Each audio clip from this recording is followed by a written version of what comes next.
Social ಮೀಡಿಯಾದಲ್ಲಿ ಪ್ರಕಟಣೆಯಾಗಿರುವ 3 ಘಟನೆಗಳನ್ನು ಇಲ್ಲಿ ಪ್ರಸ್ತಾಪಿಸಲಿಕ್ಕೆ ಇಷ್ಟಪಡ್ತೇವೆ. 2 ದುರ್ಘಟನೆಗಳು, ಒಂದು ಒಳ್ಳೆಯ ಘಟನೆ. ದುರ್ಘಟನೆ 1, ಒಬ್ಬ ವ್ಯಕ್ತಿ ಸಾಕಷ್ಟು ಆಸ್ತಿ ಇದೆ, ಆದರೆ ಸಾಲ ಮಾಡಿದ್ದಾನೆ. ಈತ ಬೇಕಾದಷ್ಟು ಸೈಟ್ಗಳಿದ್ದರೂ ಕೂಡ, ಬೇಕಾದಷ್ಟು ಆಸ್ತಿ ಇದ್ದರೂ ಕೂಡ ಸಾಲಕ್ಕೆ ಹೆದರಿ, ಏಕೆಂದರೆ ಅಂಥಲ್ಲಿ ಸಾಲ ಮಾಡಿದ್ದಾನೆ, ತಾನು ನಿರ್ಧಾರ ಮಾಡಿಬಿಟ್ಟಿದ್ದಾನೆ, ತನ್ನ ಹೆಂಡತಿ ಮಕ್ಕಳನ್ನು ಕೊಂದಿದ್ದಾನೆ ಉಸಿರುಗಟ್ಟಿಸಿ. ತಾನು ಮಹಡಿಗೆ ಹೋಗಿ ತಾನು ಆತ್ಮಹತ್ಯೆ ಮಾಡ್ಕೊಂಡಿದ್ದಾನೆ. ಬಾಳಿ ಬದುಕಬೇಕಾದಂಥ ತಂದೆ, 2 ಮಕ್ಕಳ ತಂದೆ, ಒಬ್ಬ ಮಗಳು ಒಬ್ಬ ಮಗ, ಅವರನ್ನು ಬೆಳೆಸಬೇಕಾದಂಥ ತಂದೆ ಮತ್ತು ಬಾಳಿ ಬೆಳಗಬೇಕಾದಂಥ ಚಿಕ್ಕ ವಯಸ್ಸಿನ ಪತ್ನಿ, ಆ 3ರನ್ನು ಕೊಂದು ತಾನೂ ಆತ್ಮಹತ್ಯೆ ಮಾಡಿಕೊಂಡಿದ್ದಾನೆ. ಯಾಕೆ ಎಂಬುದಾಗಿ ಹೇಳಿದರೆ ಸಾಲ. ಇವತ್ತು ಸಾಲ ಮಾಡಿದರೆ ಸಾಲವೋ ಶೂಲವೋ. ಹೀಗಾಗಿ ಯಾರು ಸಾಲ ಮಾಡ್ತೀರಿ, ಮೊದಲು ನಿರ್ಧಾರ ಮಾಡಿ, ಯಾವ ಕಾರಣಕ್ಕೂ ನಾನು ಸಾಲ ಮಾಡುವುದಿಲ್ಲ ಎಂದು. ನೀವೇನೇ ಬಿಸ್ನೆಸ್ ಮಾಡಿ, ಎಷ್ಟಿರುತ್ತೆ ಅಷ್ಟಲ್ಲಿ ಬಿಸ್ನೆಸ್ ಮಾಡಿ, ನಿಮ್ಮ ಆಸ್ತಿ ಮಾರಿ ಬಿಸ್ನೆಸ್ ಮಾಡಿ, ಆದರೆ ಎಂದೂ ಯಾವುದೇ ಬ್ಯಾಂಕ್ಗಳಿಂದ, ಯಾವುದೇ ವ್ಯಕ್ತಿಯಿಂದ ಸಾಲವನ್ನು ತೆಗೆದುಕೊಳ್ಳಬೇಡಿ. ಸಾಲವನ್ನು ತೆಗೆದುಕೊಂಡರೆ ಇಂತಹ ದುರ್ಘಟನೆಗಳು ಮೇಲಿಂದ ಮೇಲೆ ಸಂಭವಿಸುತ್ತವೆ. 4 ಜೀವಗಳು ಪರ್ಯಾವಸಾನದ ಸಾವಿನಲ್ಲಿ ತಮ್ಮನ್ನು ಮುಕ್ತಾಯ ಮಾಡಿಕೊಂಡದ್ದು ಇದು ದುಃಖಕರವಾದ ಘಟನೆ. 2ನೇ ಘಟನೆ, ಇದು ಅಷ್ಟೇ. ಗಂಡ ಹೆಂಡತಿ, ಅರೇಂಜ್ಡ್ ಮ್ಯಾರೇಜ್ ಆಗಿತ್ತು, 2 ಮಕ್ಕಳಿದ್ದಾರೆ. ಆದರೆ ಹೆಂಡತಿ ಬೇರೆಯವ್ರ ಜೊತೆ ಓಡೋಗ್ಬಿಟ್ಟಿದ್ದಾರೆ. ಇದು ತಿಳಿದು ನನ್ನ ಮಾನ ಮರ್ಯಾದೆ ಹೋಯ್ತು ಅಂತೇಳಿ ನನ್ನ 2 ಮಕ್ಕಳನ್ನು ಕೊಂದು ತಾನು ಆತ್ಮಹತ್ಯೆ ಮಾಡ್ಕೊಂಡಿದ್ದೆ. ಇದು ಇನ್ನೊಂದು ದುರ್ಘಟನೆ. ಅಲ್ಲ, ಕೈ ಕೊಡ್ತಕ್ಕಂಥ ಹೆಂಡತಿ, 2 ಮಕ್ಕಳು ದೊಡ್ಡವರಾಗಿದ್ದಾವೆ, ಪ್ರಿಯಕರನ ಜೊತೆ ಓಡೋಗ್ಬಿಟ್ಟಿದ್ದಾಳೆ.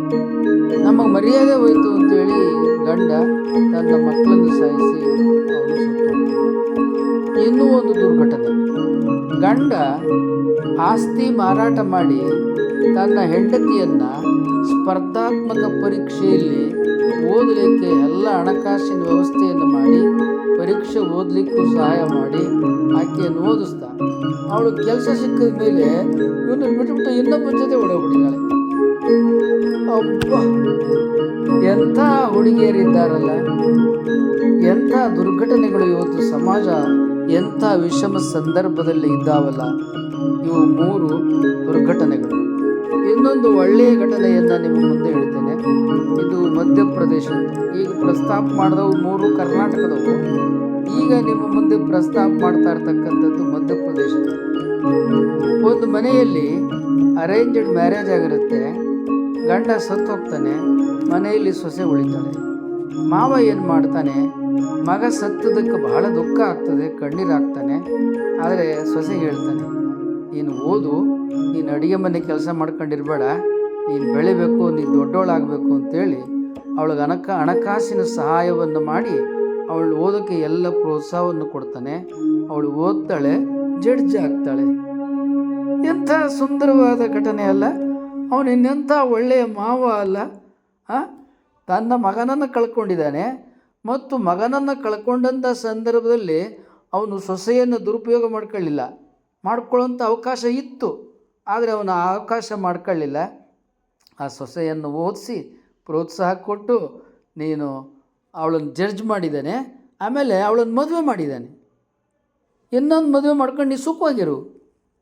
ಎಂಥ ಧಾರಾಳತನ ರೀ! ಆ ಮಾವನಲ್ಲಿ ನನ್ನ ಸೊಸೆ ಮಗಳಂತೆ ನೋಡ್ಕೊಂಡಿದ್ದಾನೆ, ಅವಳನ್ನು ಓದಿಸಿದ್ದಾನೆ, ಜಡ್ಜ್ ಮಾಡಿದ್ದಾನೆ, ಇನ್ನೊಂದು ಲಗ್ನ ಮಾಡ್ಕೊ ಅಂತೇಳಿ ಒಳ್ಳೆಯ ವರನನ್ನು ಹುಡುಕಿ ಲಗ್ನ ಮಾಡಿ ಆಕೆಯನ್ನು ಗಂಡನ ಮನೆಗೆ ಕಳಿಸಿದ್ದಾನೆ. ಸೊ ಈ 4ನೇ ಘಟನೆಯನ್ನು ನೋಡಿದಾಗ ನಾವು ಅಂದ್ಕೊಂಡಷ್ಟು ಪ್ರಪಂಚ ಕೆಟ್ಟಿಲ್ಲ ಅಂತ ಅನ್ನಿಸ್ತದೆ. ಆದರೆ ಈ 3 ದುರ್ಘಟನೆಗಳನ್ನು ನೋಡಿದಾಗ ಏನು ಅನ್ನಿಸ್ತದೆ ಅಂತ ಹೇಳಿದರೆ, ಇವರು ಮೂರೂ ಕೂಡ ಆತುರದ ನಿರ್ಧಾರವನ್ನು ತೆಗೆದುಕೊಂಡಿದ್ದಾರೆ ಅಂತ ಅನಿಸುತ್ತೆ. ಅವನು ಮೊದಲನೇವನು 4 ಜನ ತನ್ನ ಮಡದಿ ಮಕ್ಕಳನ್ನು ಸಾಯಿಸಿ ತಾನು ಸತ್ತೋಗಿದ್ದು ಸಾಲಕ್ಕೆ. ಅಲ್ಲಪ್ಪ, ಬೇಕಾದಷ್ಟು ಪ್ರಾಪರ್ಟಿ ಇತ್ತಲ್ಲ, ಎಲ್ಲ ಮಾರಿಬಿಟ್ಟು ಸಾಲ ತೀರಿಸಿ ಋಣಮುಕ್ತನಾಗಿ ನೆಮ್ಮದಿಯಾಗಿ ಜೀವನ ಮಾಡೋಕ್ಕೆ ಬರ್ತಿರಲ್ವಾ, ನಿನ್ನನ್ನು ಕೊಂತ್ಕೊಂಡು ಹೆಂಡ್ತಿ ಮಕ್ಕಳನ್ನು ಕೊಂದುಬಿಟ್ಟು ಎಂಥ ಕೆಟ್ಟ ನಿರ್ಧಾರ ತಗೊಂಡೆ.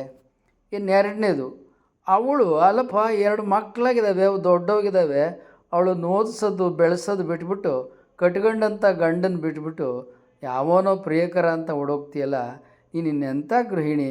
ಓಡೋದಂಥ ನಿನ್ನ ಜೊತೆಯಲ್ಲಿ ಅವನು ಒಳ್ಳೆ ಸಂಸಾರ ಮಾಡ್ತಾನೆ, ನಿನ್ನನ್ನು ಓಡಿಸ್ಕೊಂಡು ಹೋದವನು ಅವನು ಯೋಗ್ಯ ವ್ಯಕ್ತಿನ, ಅದನ್ನು ನೀನು ವಿಚಾರ ಮಾಡೋದಲ್ವಾ.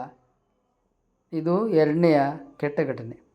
ಮೂರನೇದು ಇನ್ನೊಂದು ದುರ್ಘಟನೆ. ಅಲ್ಲ, ಅವನು ತನ್ನ ಹೆಂಡತಿನ ಒಳ್ಳೆಯ ಭಾವನೆಯಿಂದ ಓದಿಸ್ದ, ಸೈಟ್ ಮಾರಾಟ ಮಾಡ್ದ, ಕಾಂಪಿಟೇಟಿವ್ ಎಕ್ಸಾಮ್ ತಗೊಂಡ, ಪಾಸ್ ಮಾಡಿದ್ಲು, ಗೌರ್ಮೆಂಟ್ ಜಾಬು ಸಿಕ್ತು, ಇವನು ಕೈ ಕೊಟ್ಟಿಟ್ಬಿಟ್ಟು ನಮ್ಮ ಲಗ್ನ ಮಾಡ್ಕೊಂಬಿಟ್ಲು. ಅಬ್ಬ ಅಬ್ಬ ಅಬ್ಬ, ಎಂಥ ಹೆಣ್ಮಗಳಿದ್ದಾಳಲ್ಲ. ಸೊ ಇವರೆಲ್ಲರೂ ಕೂಡ ಆತುರದಿಂದ ನಿರ್ಧಾರ ಮಾಡ್ತಾ ಇದ್ದಾರೆ. ಮಹಿಳೆಯರೇ, ಯುವಕರೇ, ಯುವತಿಯರೇ, ತಂದೆ ತಾಯಿಗಳೇ, ಸಾಕಷ್ಟು ನಿಮ್ಮ ಮಕ್ಕಳುಗಳಿಗೆ ಚಿಕ್ಕ ವಯಸ್ಸಿನವರಿದ್ದಾಗ ಮಾರ್ಗದರ್ಶನ ಮಾಡಿ. ಇವತ್ತು ಕೆಟ್ಟ ಸಹವಾಸವನ್ನು ಮಾಡಿ ಅಥವಾ ಈ ಸೋಷಿಯಲ್ ಮೀಡಿಯಾಗಳನ್ನು ನೋಡಿ ಅನೇಕರು ದಾರಿ ತಪ್ತಾ ಇದ್ದಾರೆ ಅಂತ ಅನಿಸುತ್ತೆ.